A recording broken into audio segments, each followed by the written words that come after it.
Welcome to LOA Today. I'm Walt Thiessen. With me today is longtime listener, poet laureate, and Taya master Anne-Marie Young. This is your daily dose of happy. We are so happy you decided to join us today. And Anne-Marie, it's good to have you back. Good to see you again. You. Good How's to it see going? you. Very well. How are you doing? I'm doing well. You have a muffler, as you guys we call them scarves, but you're kind of wrapped up there. It tells me it's kind of cold where you are. It's a bit chilly, but yes, I'm definitely keeping warmer with this on. That's for sure. That's beautiful. I love it. All right. Trying to get in the Christmas theme of it all. Yeah, well, it's got a nice little. It's kind of a UK theme, really. So it looks good. Yeah. So anyway, we're joined today by Russell, who he's going to be telling us a story in a moment, but his main message is essentially that dyslexia is not something that needs to hold anyone back under any circumstances, which is something we definitely resonate with around here. Yeah. I mean, as you know, we talk a lot about the various ways that we can take control of our own lives, and that literally it comes down to what we choose to give our attention to and how we choose to respond to things and so forth. And I kind of suspect it's going to be the same thing with Russell, but we're going to find out in just a moment. So Russell, thank you for joining us. How are you doing today? Thanks for having me. I'm doing great. And you got to give us your story. So how did you end up to the point where you wanted to come onto a podcast and talk about this kind of thing? Well, for me, it's because I have the worst case of dyslexia people have ever seen. And I went through, I would have to say, one of the most profound cases of discrimination people have ever came up with. And that compelled me to literally go out and spend a couple of decades to solve dyslexia. Wow. Okay. So give us a little bit of the details here, because that sounds pretty serious. Well, it was the late 90s. I was finishing up college and I wanted to know how laws were created. I didn't want some class. I wanted to know. Mm-hmm. So I applied for the New York State Assembly internship program. Really? I went through that same program. You did? When I was in school, I went through the exact same program. The New York, what year did you go? Oh, this was well before you. This was 1978, I think it was. Okay. Well, I went through it in 97. Yeah. Yeah. Well, what happened is I show up there and I said, here's my neuropsychological evaluation. I have a first grade reading and writing level. And as you remember, in most assembly interns, you had the assembly member, the chief of staff, who used to be in the internship program probably a year or two before, and the intern. And that's it. That's it. And with a first grade reading and writing level, you can imagine the disaster of me trying to take down notes and, all sorts of things. To be perfectly honest, I'm not so sure that it was a big difference, because considering the people I worked with in the assembly, most of them didn't have much more than a first grade reading level. So I think you're kind of on par. That's just my opinion. I'm just saying. Well, what ended up happening is it went up to the speaker's office because the program director said, this just won't work. And the speaker said, you have to accommodate this kid. You are not sending him away. So they got a committee together and they decided to do something pretty radical. They removed me from the legislative office building and they put me over in the Capitol. Really?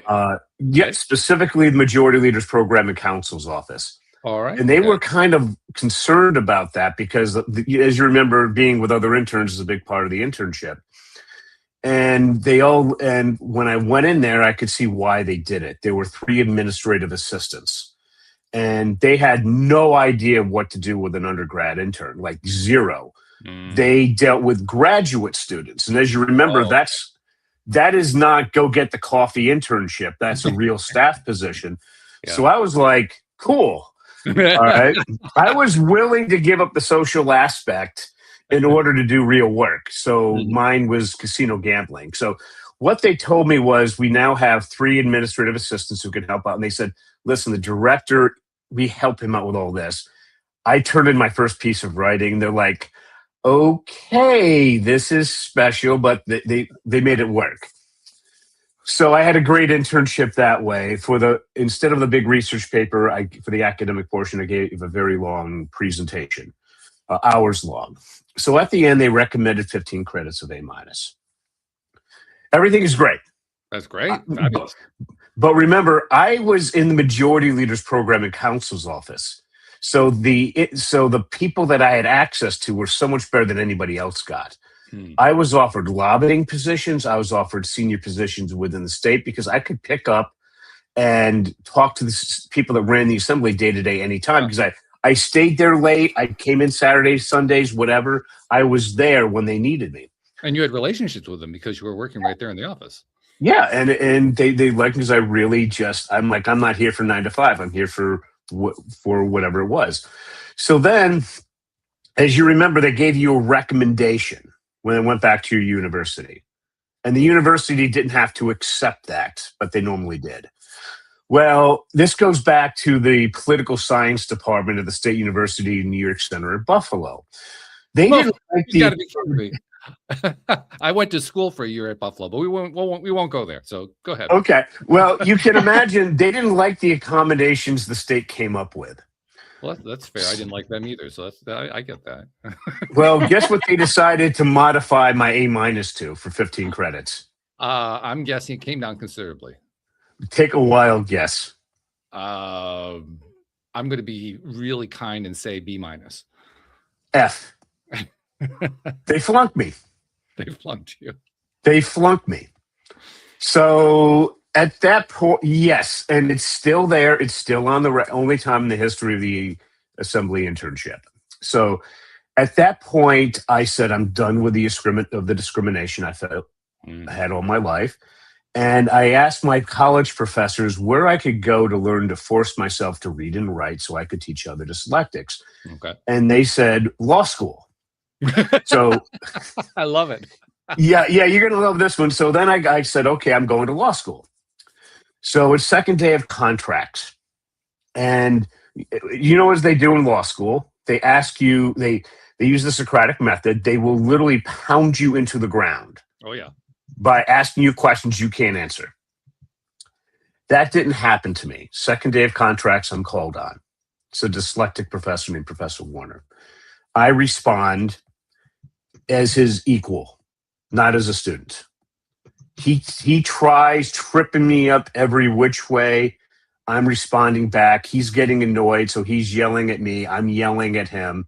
It goes on 5 minutes, 10 minutes, 15 minutes.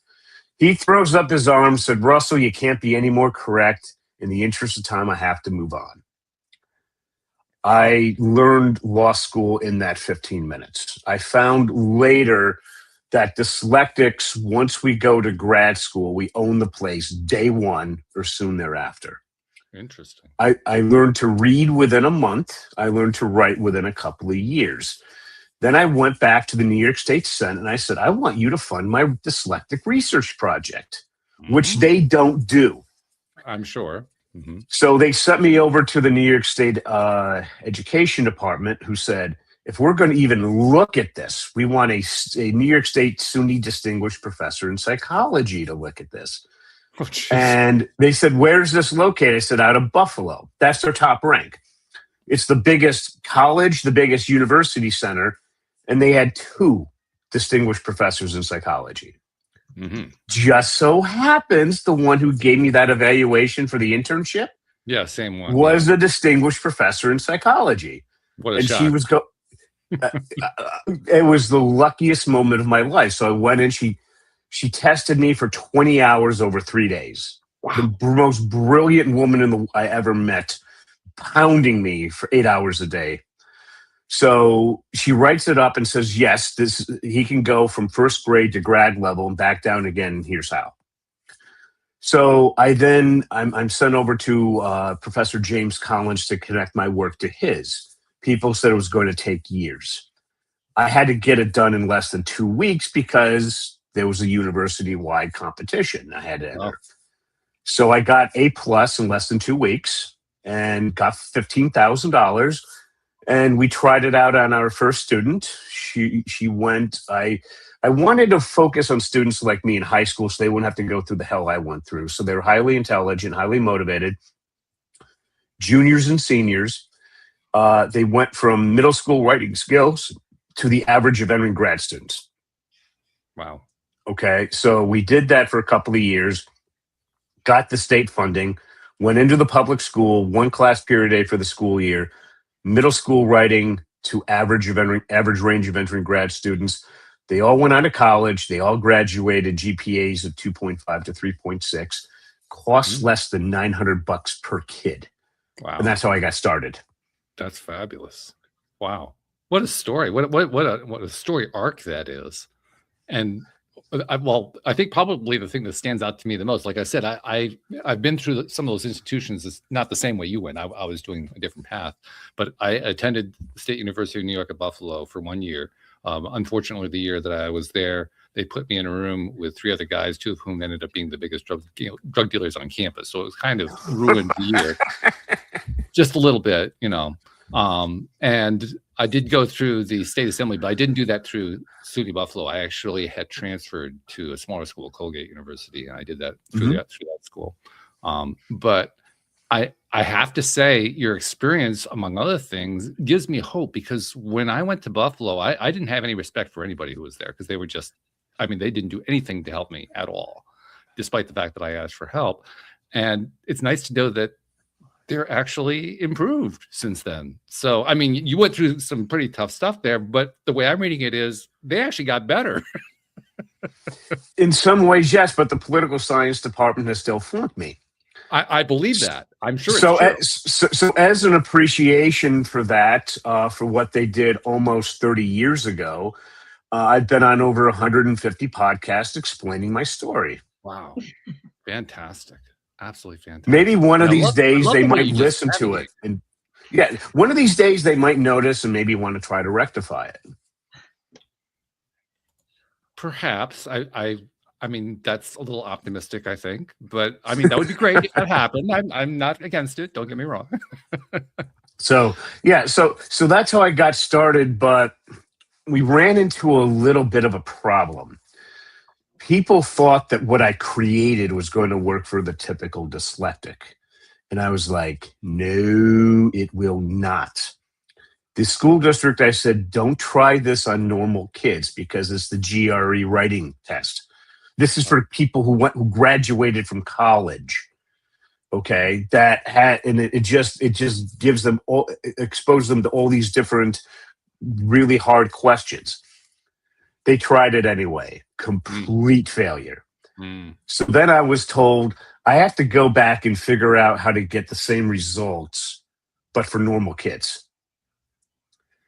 Now that was a fun one. So what I did, this is a little book called Overcoming Dyslexia by Sally Shaywitz from Yale, medical doctor, brain scans. That's dyslexia. Do you see how the back part of my brain has like next to nothing going on and yours is going crazy? Yeah. But the front part of my brain's about 2.5 times overactive. Right. All right. So here's the big secret about dyslexia. This doesn't work. This does. It works. The frontal cortex, it works. Let's pull it from back here and move it up here. Yeah. So when you're doing that with typical dyslexic kids, I looked at that in the front part of the brain. It's word analysis followed by articulation. That Yale initially said articulation followed by word analysis. That's why I did the GRE analytical, articulation, same thing. But when I'm dealing with normal kids, I found I had to switch it around.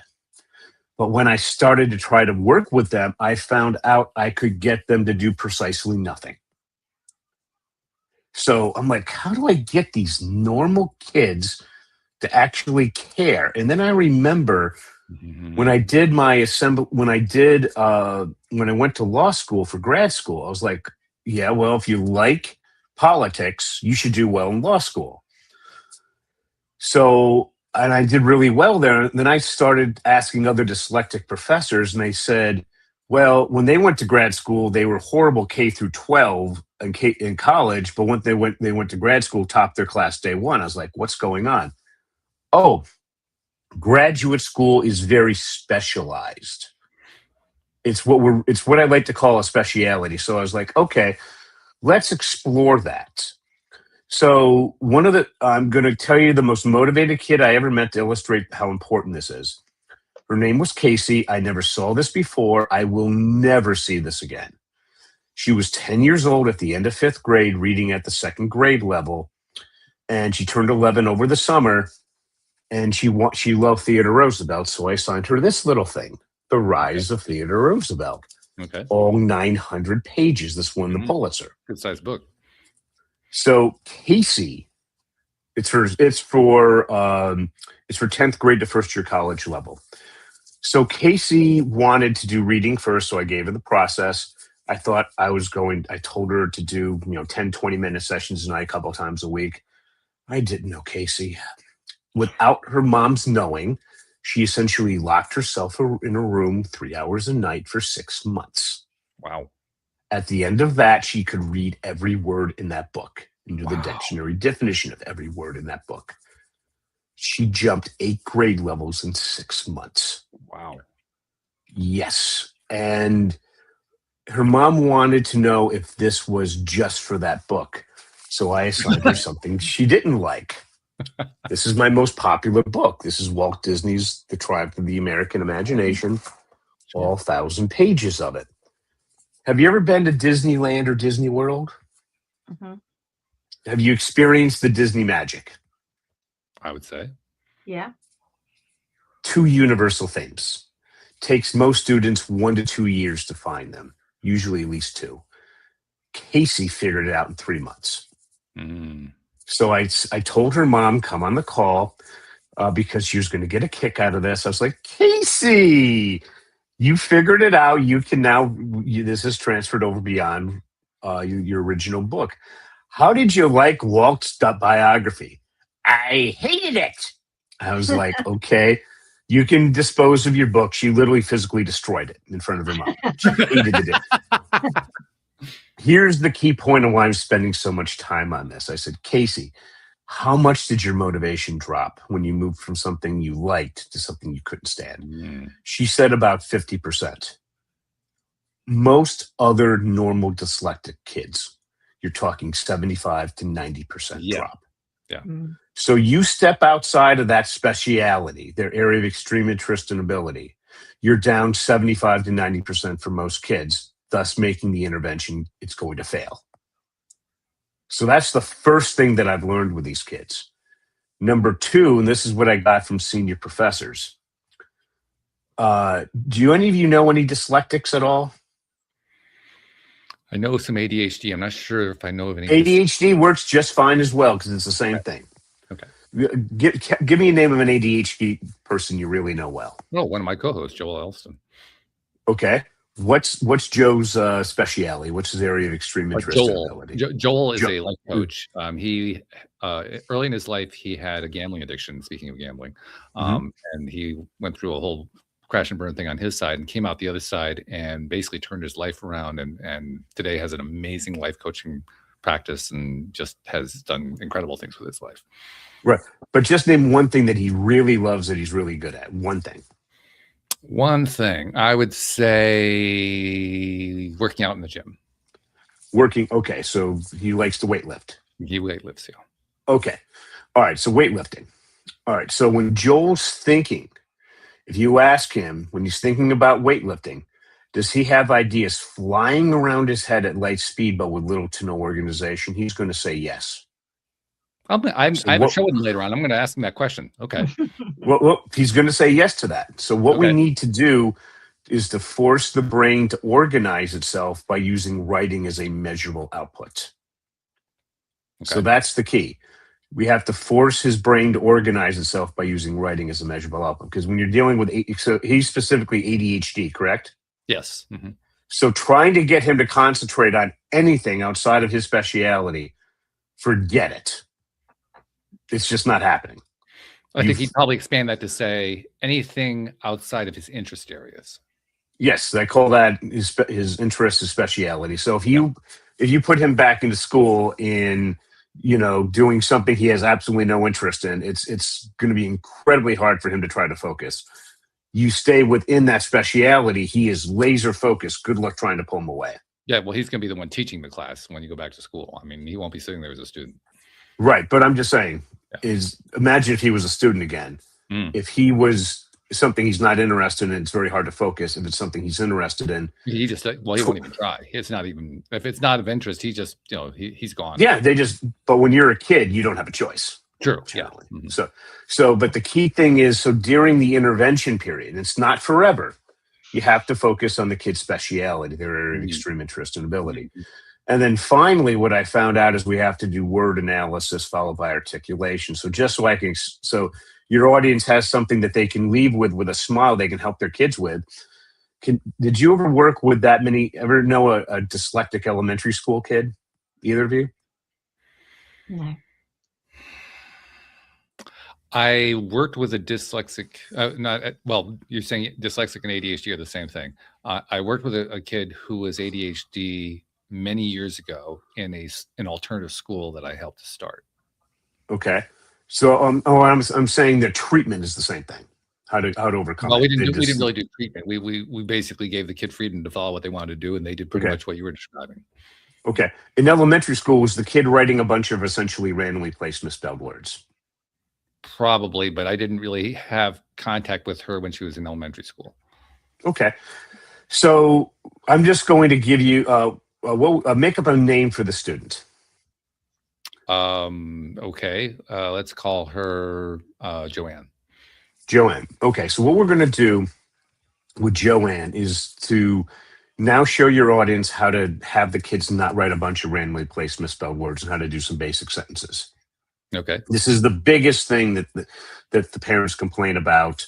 But also, if they're having trouble even with not being able to read, here's a little hint. If you can write a word, you can read it. If you can write it, you can read it. So by teaching writing, you're automatically teaching reading. So with Joanne, what was her speciality? What was her area of extreme interest and ability? At the time that I got her, getting into trouble. But after that, she actually ended up becoming president of the school over time. Okay. All right. So politics?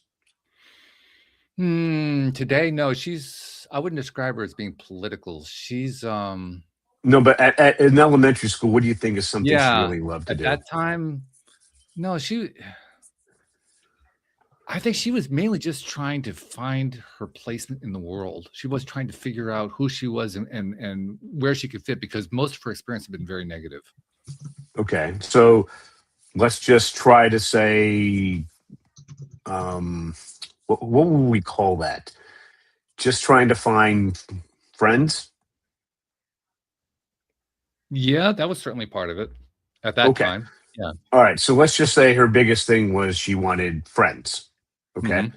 All right. So what we're going to do is I'm going to show you how we're going to go and put this into a basic 3-word sentence, because that's where we have to start off, because these kids are writing randomly placed misspelled words.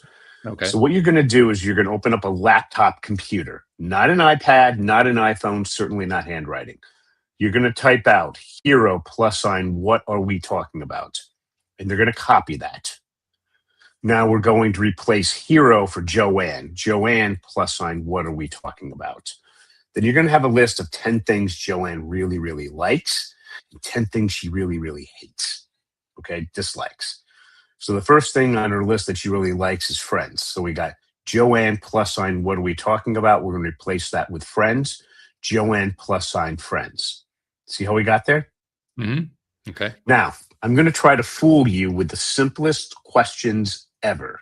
Okay. If you answer them correctly, this will work. If you don't, it's not going to work. And most people have an epiphany on dyslexia. Do you think I'll be able to fool you? I wouldn't be surprised, but go ahead. Okay. So we got Joanne + friends. Mm-hmm. Now, here's my question. We need to replace the + with a word.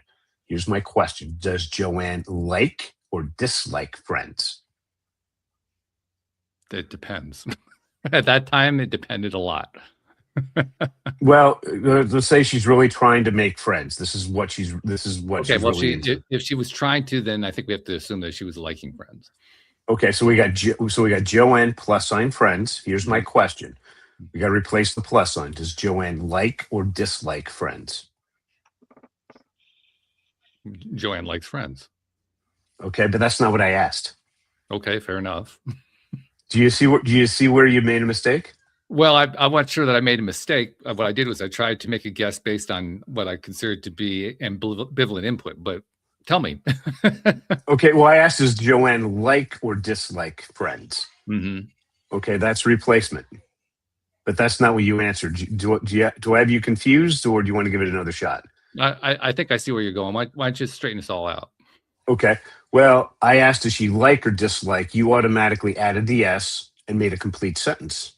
Hmm. Joanne doesn't know how to add the S. Hmm. Okay. Okay, so that's the big question. How do we get her to add the S? She would have put like.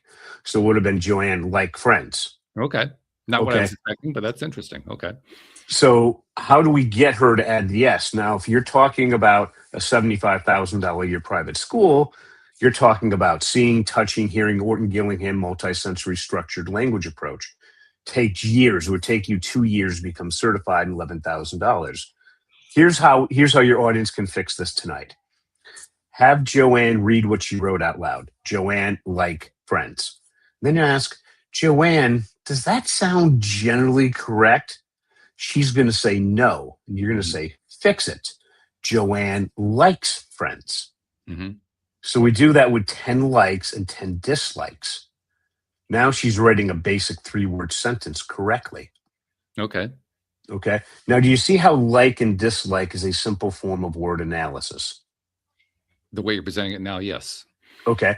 And then because and the reasons after because are a simple form of articulation. Sure. Okay. So what we're essentially doing with that process is, again, we're going from this back part of the brain where the dyslexic has next to nothing going on, and we're moving towards that front part that is 2.5 times overactive, Okay. where the dyslexic actually has a huge advantage. So we do 10 likes and 10 dislikes of what she likes and dislikes. Then we go because reason 1. Give me a simple reason why Joanne likes to have friends. She felt like she didn't have real friends.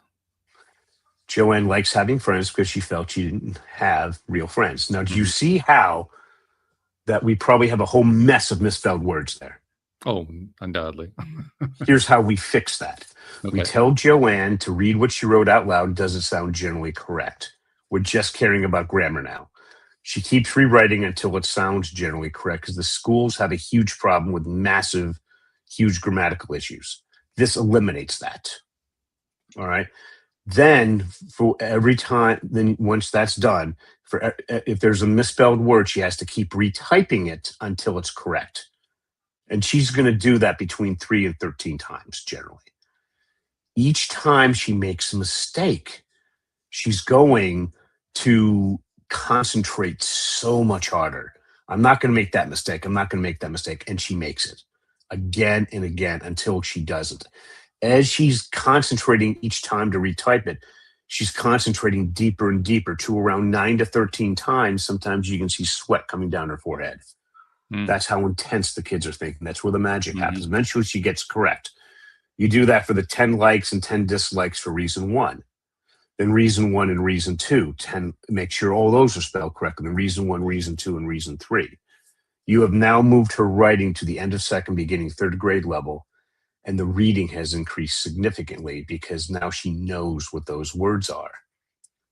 It's that simple.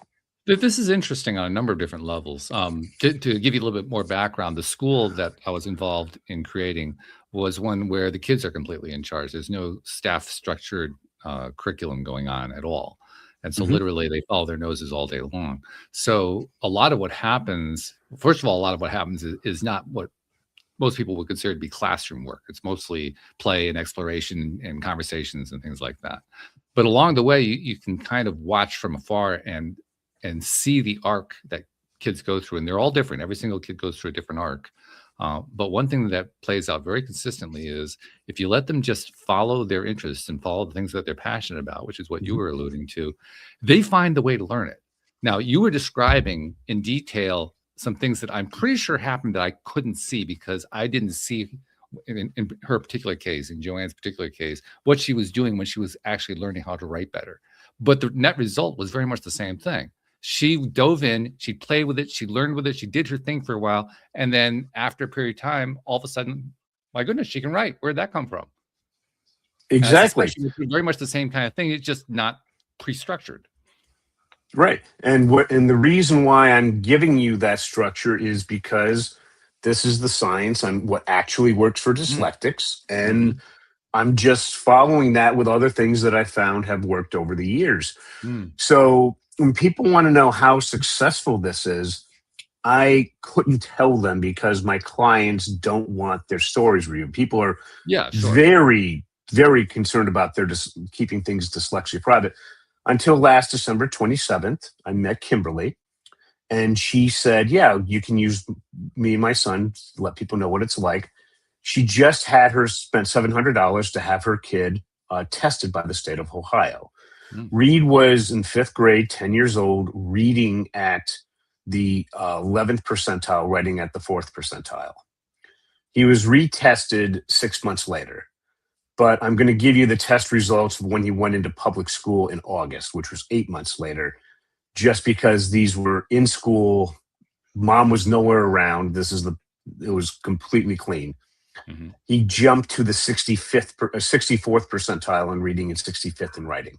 That's cool. His friends wanted him in 6th grade because he was dyslexic.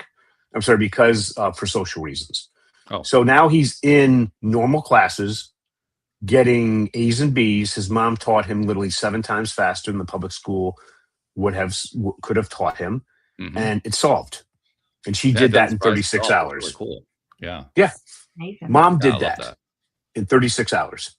Yeah. So that's how effective this is. Yeah.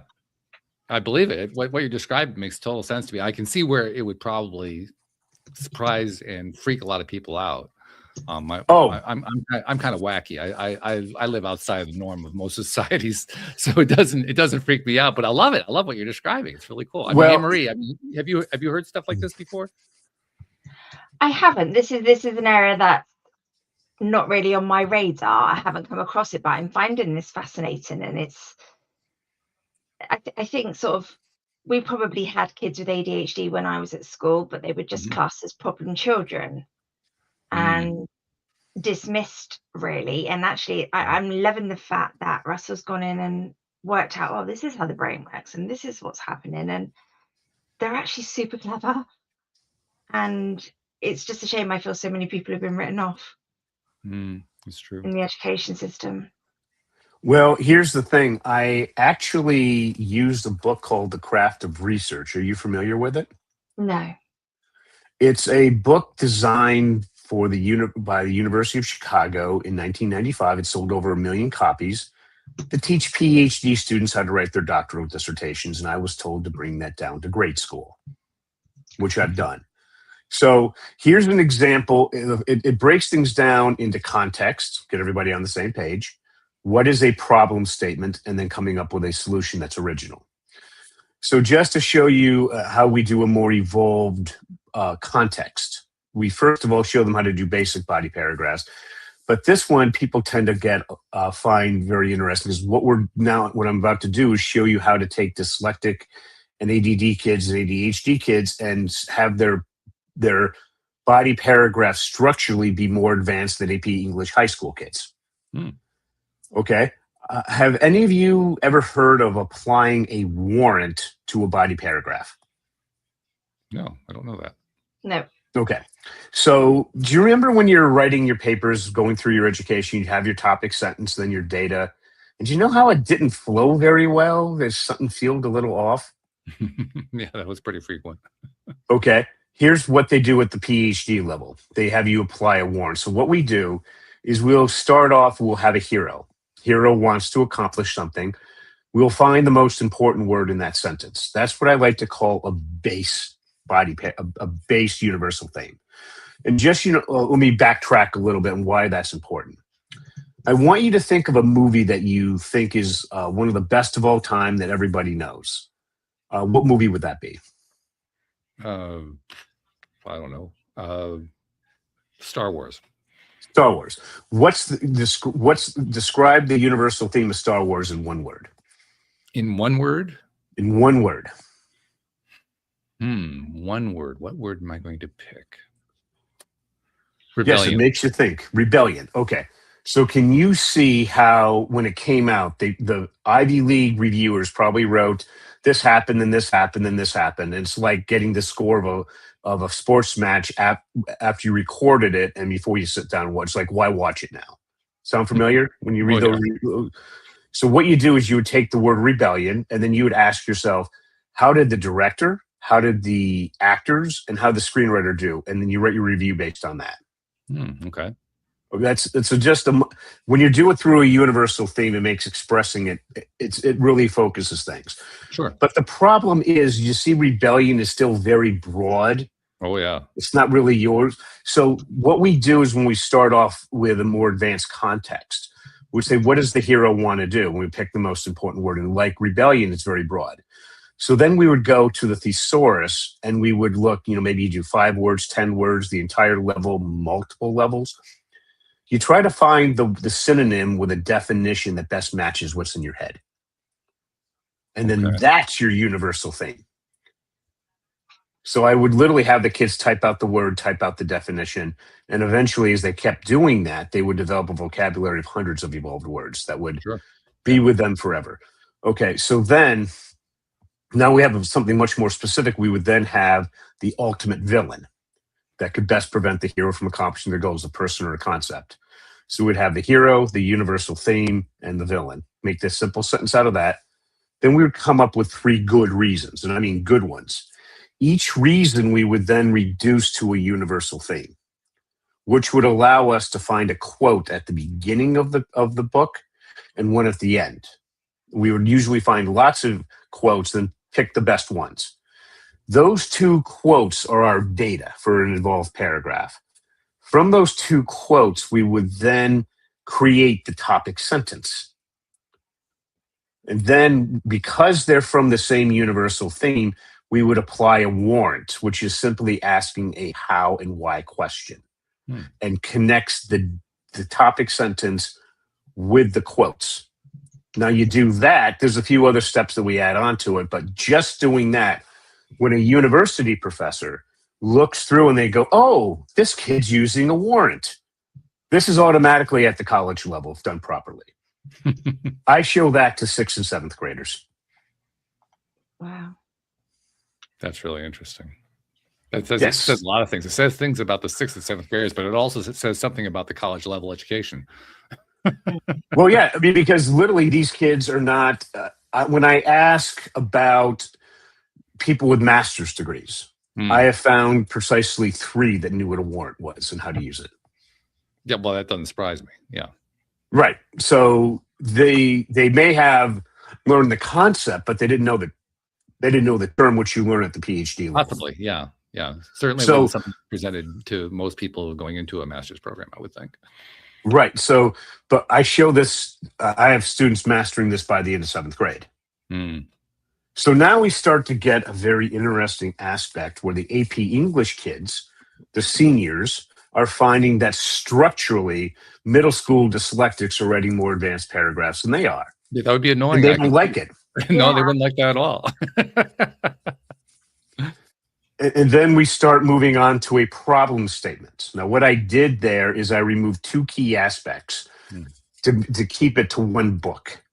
So it's not exactly craft of research material, which is, as I said, PhD level.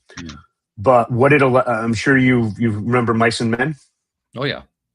It allows us to come up with a problem statement that's evolved enough that once we answer with solution, at the solution stage, we actually start using AI quite heavily at this point, that the teacher will have an 80% chance of learning something substantive.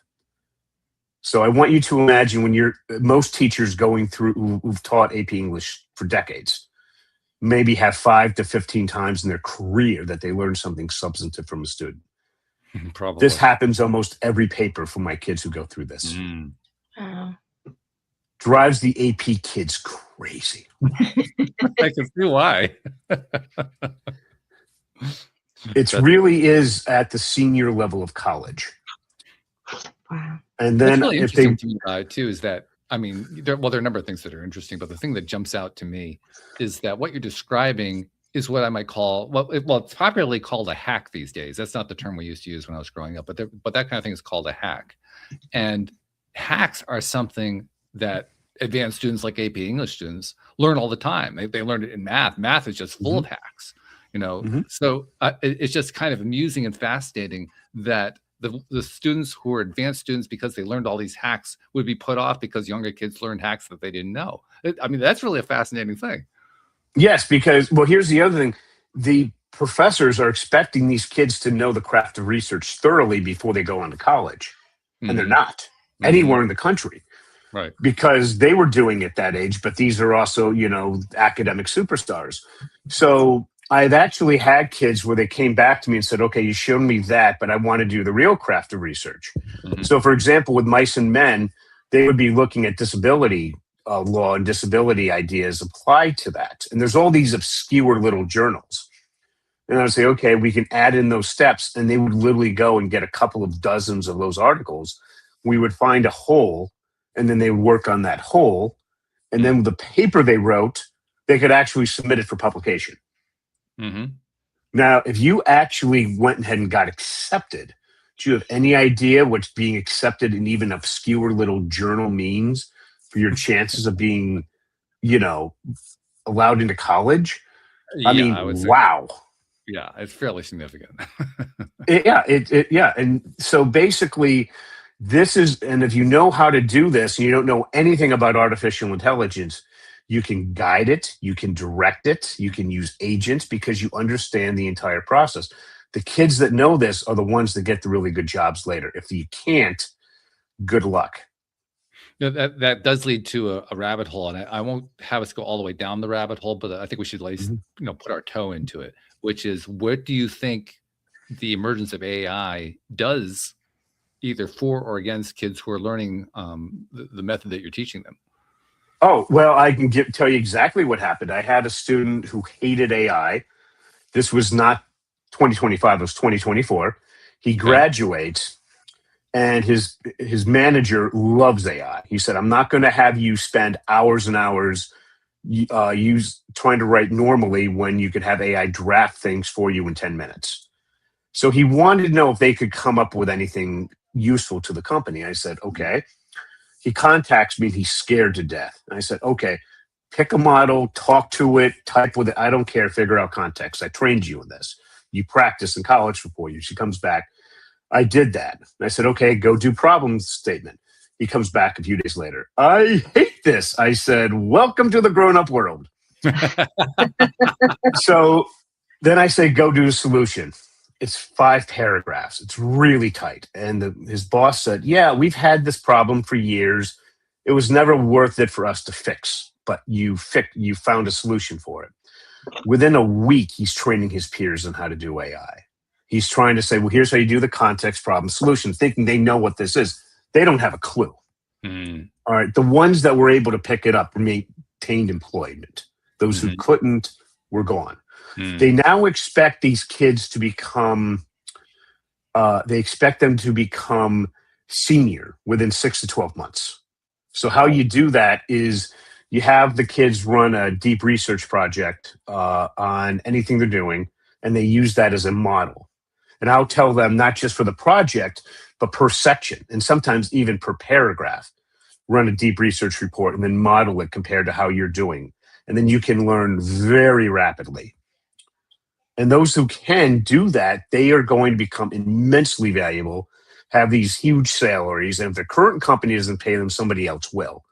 The ones who can't, good luck, because a lot of the stuff that you expect them to do, I now have the AI do it for me instead. It's not quite as good, but what used to take them 1 or 2 weeks, I can now have it done within half an hour, an hour. And then my employees, I don't employ anybody with under a master's degree. I then send it to them to fix up and to double check everything, because you have to. And we just move a lot faster that way.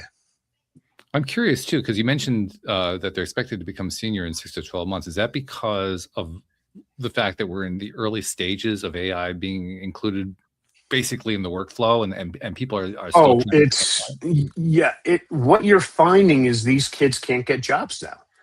Real kids with real majors, with high GPAs from good colleges can't get work. They're going back and doing high school work. And what I'm finding is those who know the craft of research, who are thoroughly trained and can produce in that.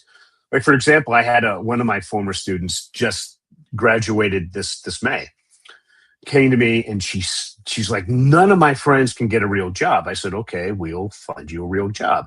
Where do you want to work? And she picked out a very hard position. I said, well, you need to use your contacts to get an interview. Then I showed her, here's the process. What problem do they have? She walked in saying, here's a problem I think you currently have. Here's the solution that I did with AI. And I did this in this amount of time. And if you hire me, I can get right on it. Yeah, they said, get on it. Yeah. They just hired her and they said, get on it. Yeah. Brilliant. Okay. So those who can, they're just, what you're finding is the people our age. We're senior. We know what we're doing. They're giving us a lot of time to get used to this because we know everything. All the AI is good right now is to get you to that first draft really fast. But then you have to have a senior human that can rip it apart, totally redo it and come up, but it gets you to that initial draft. So that's what these kids are being expected to do. And they're just finding that, I'm just saying from the United States, I'm not agreeing or disagreeing with it. President Trump did his tariff thing, a lot of uncertainty.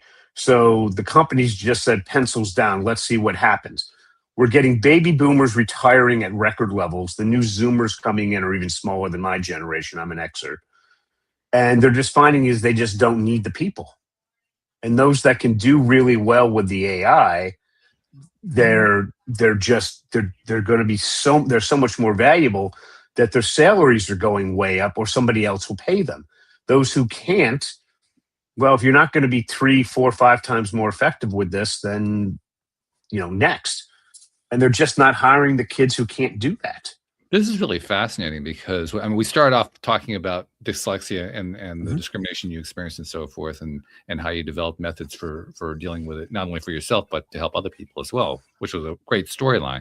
But we've transitioned, as we so often do on the show, we transitioned to a conversation about, well, now that people are dealing with a real life workforce that is dominated by AI, how are they supposed to survive in it? That's a big issue. It's a very important one. And I love some of the topics some of the ways, the subtopics that we're addressing that with, because they're vital. Right. But the thing about dyslexics is we always had to get good enough to get an assistant. Now the AI is that assistant. Yeah. It's helping us in such a tremendous way. And for any real advice, or just so everybody knows that when OpenAI came out with its $200 a month professional account last December, I bought it that day. I have just got rid of it. I moved down to 5.2 thinking because I don't need the pro version anymore, because the thinking is literally more than good enough. I spend $100 a month on Opus 4.5 because the writing there is so much better than I use OpenAI to think, Opus 4.5 for the writing. And then I also do the $20 a month Google thing, and Gemini is just for when I need to scrape certain interviews off from that nobody else has access to. But generally, I spend most of my stuff working with Opus 4.5, and I'll start off not by doing a deep research project. I will ask it when I draft a report, look at this with fresh eyes. Is this 100%? If not, tell me the percentage it is ready to be published, a paragraph why, and up to 25 reasons, the key thing, up to 25 reasons that prevent it from being 100%, and tell me exactly what changes you want to make to get it to 100%. Right, we gotta fill in some gaps for listeners here, because I understand what you're talking about, but I know a lot of listeners don't. So let's lay some foundation here. You mentioned Opus 4.5. That's a product from Claude.ai. Yes, which is one of the major, basically one of the 3 major AIs out there. The major ones being, as you said, OpenAI, which is ChatGPT, Claude.ai, and Google Gemini. Those are the 3 majors. There are a whole bunch more, but those are the ones that are kind of dominating the landscape right now. And you also mentioned ChatGPT 5.2, which is the latest version of ChatGPT, and how much more advanced that is than the earlier versions. That's what you were referring to earlier when you Yes. talked about the OpenAI versions. So I'm just Yes. trying to lay some landscape here. So listeners, Sure. because we keep throwing version numbers around, they're not going to have any idea what we're talking about. Okay. Well, the thing is, when I'm doing that with Claude and I'm telling that to tell me how to fix, I say, tell me exactly how you want to fix each one. And then I'll say, go and run that and make those fixes until it can't fix it anymore. Mm-hmm. Then I will take that and I'll ask 5.2 thinking, ChatGPT 5.2 thinking to review it. I found that you always do 5.2 thinking. Don't try to do the instant. It'll take anywhere from an instant response to 6-7 minutes. And what it takes is what it needs to actually get you a good answer. Yeah. Claude is not good at thinking. ChatGPT is very good at it. Then I'll ask it, what do you like about this? What do you dislike about this? Then give me an exhaustive list of changes that you want. And then I'll go back and ask Claude, does it agree or disagree with these changes? And it'll agree with some, it'll disagree with others. As a human, you have to make the final determination. Normally, I go with Claude's recommendation, and I keep going until what I asked it to fix is finally, it's getting stupid and doing these irrelevant little things. At that point, we now have a very good working draft, which I will then go to one of my employees who has at least a master's degree, or I'll hire an outside expert on Fiverr. And what I've noticed that when I'm using a ghostwriter, because I use them all the time, I will send them one of these documents that I've worked so hard on for a couple of hours, and they will come back with something that looks completely different. Nothing at all that compared to anything that I originally gave them. And that's the final product. Mm-hmm. But I save so much time by going through the AI to get it done. And what's fascinating to me is now I'm also using all three of those AIs, and the way I'm using them is very similar to the way you're describing. Mm-hmm. So the way I use them is the ChatGPT, the OpenAI, the famous one that got the whole thing started. I use that as kind of like my conversationalist. We talk things out of the 35,000 point view, 35,000 foot view. What is it we're trying to do here? Mm-hmm. Let's map this whole thing out. Let's figure out what our plan is going to be. Let's figure out what our structure is going to be, all that kind of thing. And it excels at that. And then I take that and I say, okay, write a prompt that I can give to Claude, because Claude's going to compose it, turn it into code, because I'm writing code. So Claude is going to actually compose the thing. And then once Claude is done composing the thing, I review it with ChatGPT, and then once we finish the review, then we hand the whole thing off to Gemini and say, okay, what did we miss? Audit the whole thing for us. And it's different, but it's very similar to what you're doing. Mm-hmm. Yeah. And with that, then you're just, now when you're going through all those steps, how much more productive are you? You have to think about productivity a little bit differently, because the tendency is to want to have really, really fast results. What you end up with is you go through some steps that take a little while, but once you're done with them, you realize you just saved yourself a whole bunch of time. No, but I mean, compared to using the AI the way you're doing it, and compared to doing it all on your own, how much more productive are you using the AI? It's not even comparison. Right. So what you just described as a senior person, okay, if you were to go and work for some company X, they know they can hire you and you're going to go in and be productive immediately. Yeah, probably. That's what they're expecting these kids to be able to do within 6 to 12 months now. Which is fascinating, because what that really means is that the owners and hiring managers of the companies really don't understand what the AI is about and how to use it, and how the skill is involved in learning how to use it. They don't get it. They really don't understand. They expect you to come in and know what to do. Yeah. Well, but then not only do they expect you to know what to do, they themselves don't know what to do. Well, depending on, some of them do, some of them don't, some are in between. So what I found that when I worked with my kids and I went in and they would say, like one of the kids that I had said, well, I don't use it that much, but I understand the craft of research. And they literally walked them through how they would solve a problem with the AI right in front of them with the interview. This interview was supposed to last 30 minutes. 4.5 hours later, they were given the job because they said, I knew exactly what questions to ask. They got stuck. They knew how to get around it, went back, and they said, I have never really done this before, but I'm trained in the craft of research. They actually brought up the craft of research, bought it on Amazon Kindle, and they said, you know this? They said, yeah, I was trained in high school. That So part they was were even- hired because Yeah, they right. could do that. So Yeah. I'm just describing how incredibly, like you could describe the work. That's what you have to be able to do now, because as you said, using it or not using it, you can't even contemplate not using it now because Oh, you're it's so much impossible. more productive. Yeah. Mm. Yeah. Comparing them is it's not even a fair comparison. It's kind of And- like trying to compare the automobile to the horse. I mean, it's not even comparable. Yeah, and just so you know, like Claude, that company was founded by former people that worked at OpenAI. They looked at it and said, well, the consumer's gone. So they went after business people. So instead of a user base of like 1 billion people or 900 million or whatever the huge number is OpenAI is, theirs is 30 million. Mhm. But all Claude cares about is business users. Yeah. Okay. So, but they went from 100 million in 2023 to 1 billion last year to 9 billion this year. And independent financial analysts think in 3 years, they're going to be at 70 billion. They're going to be Oh, yeah. doing more revenue than OpenAI. I wouldn't be surprised. Yeah. Okay, from a much smaller user base. Mhm. So that's why I spend $100 a month on them. Yeah. Because they're just the final product we're most of us are producing, unless you're a computer guy like yourself, is written product. Mhm. And that's what this is so good at compared to anything else. Yeah. This is fascinating. I don't know. I think I kind of fear that we might have lost the audience a couple times there. Hopefully we were able to pull them back. Actually, I'm going to go to Anne-Marie on that, because Anne-Marie is a former audience member who became a co-host. So how much did we lose you guys? I'm kind of curious.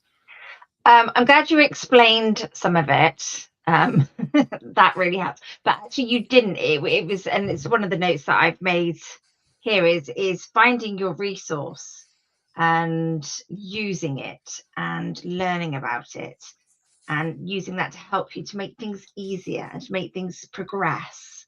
So I think it was, yes, it was very technical, but actually it fits. It be it a book, be it AI, be it a movie series, whatever it may be, documentary. So you could still make sense out of it Yeah. and grasp where we were going with it and where the excitement comes into it, because there's Yeah. a lot of excitement that comes into it. Yes. Yeah. Oh, I could tell that was bouncing.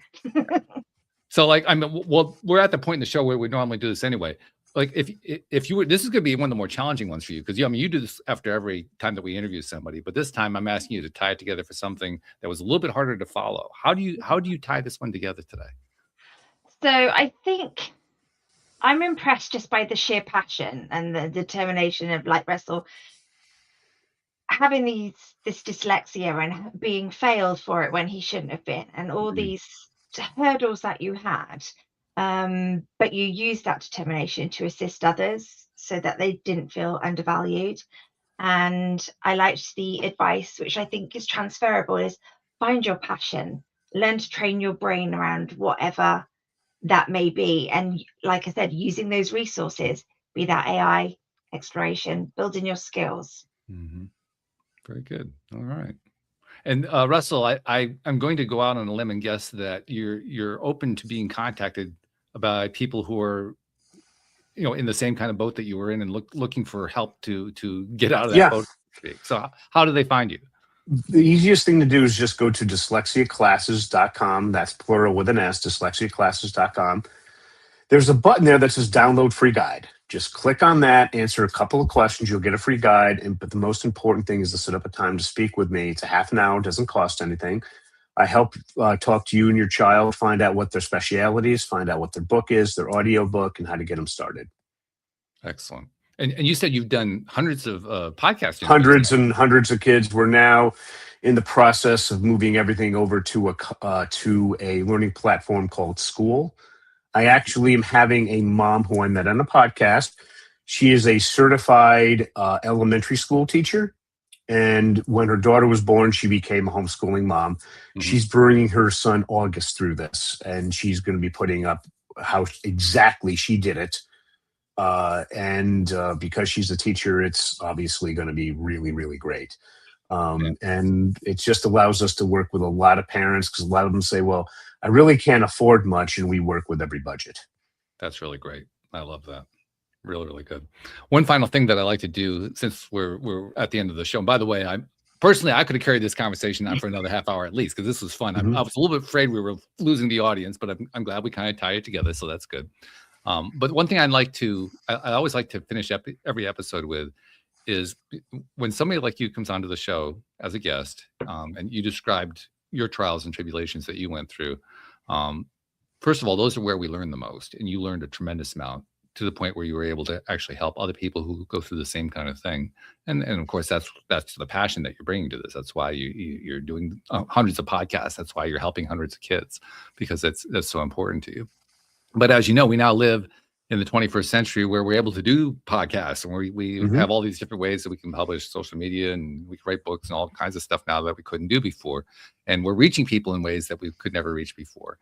And in the process, we're getting followers who are following us in ways that we don't even know about.